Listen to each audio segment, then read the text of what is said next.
المشكله كلها بدات في نقطه انت اثرتها في فيديو سابق، كانت ايه اللي حصل بعد 2020 بعد 2019 اللي هي بدايه من 2020. ويمكن ده ياخدنا لحاجه او نربط عديد المواضيع ببعض ونتكلم عنها. احنا كان عندنا نموذج موجود على الانترنت، النموذج ده كان الغرض منه ان الناس تترابط مع بعض على المستوى الاجتماعي، وكانت الناس في العاده الحاجات اللي بتذاع قدام الناس هي الحاجات المتعلقه بالحاجات اللي هم بيتابعوها واصدقائهم.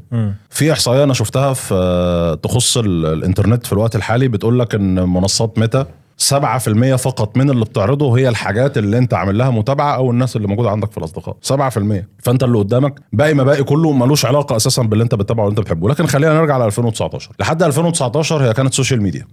بدايه من 2020 وبدايه من فتره الكورونا هي بقت ميديا فقط، ما بقتش سوشيال ميديا. ليه؟ لان احنا دخل علينا الاختراع الجديد بدايه من 2020 ان الناس قعدت في البيت، والناس عشان قعدت في البيت هي ما بقتش عايزه كونتنت، الناس بقت عايزه دراما. ايوه، اشباع الدراما ده مش مكفيهم المسلسلات والافلام، لان جوده المسلسلات والافلام سيئه، مش هنضحك على بعض يعني. على الاقل على المستوى العربي الجوده في اخر ما اظنش حد يختلف ان اخر 10 15 سنه الجوده كارثيه، مش سيئه بس للاسف. لكن المشكله كانت فين؟ المشكله ان اللي بيعوضوا عن الدراما دي حاجه تسمى التيك توك. لما دخل التيك توك بالمفهوم اللي كان موجود فيه، هو بدا يقدم للناس ليفل جديد هو ما كانش موجود مسبقا. عارف انت في كتاب نظام التفاعل ألان دونو كان بيتكلم على ثقافه الصحافه، وازاي ان الصحافه بتعيد تفكيك الخبر وبعدين بتعيد صياغته بناء على التوجهات للفئه المملوكه وخلافه. وبعدين كانوا بيتكلموا على ادنى درجات الصحافه هي ما تسمى بالتابلويد، اللي هي كانوا بيسموها في بريطانيا الراجز، اللي هي بالظبط اللي هي بالعربي الصحافه الصفراء. فكانوا بيتكلموا على فكره ان الصحافه الصفراء هي اكل عيشها قائم على ايه؟ على فكره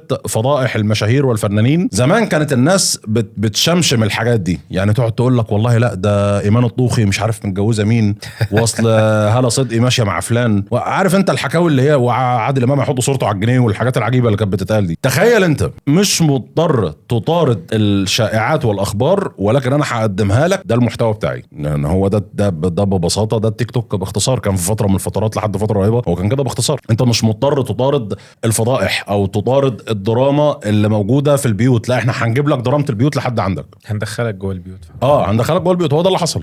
فنتيجة لكده في ناس عندها محتوى وفي ناس حياتها هي المحتوى، وكله مضروب في خلاط واحد، كلها العيال بتاعت النت، ده زي ده احمد زي الحاج احمد. فنتيجة لكده وبسبب تعزيز الثقافة بتاعت انا اسف في اللي انا هقوله، ثقافة تتبع العورات، الناس بقت عايزة تعمل ده حتى مع الناس اللي مش عارضة حياتها اساسا على النت. عايزة انت ليه ما بتوريناش صور بنتك؟ انت ليه مثلا واحد خافي اهل بيته بيزورهمش، انت ليه بتزورهمش؟ ليه ما بتعملش؟ ليه ما بتسويش؟ ليه طب ما هو الطبيعي ان هو مش عايز خصوصية، في حاجة اسمها خصوصية. لان في مساحه انا مش عايز اطلع براها.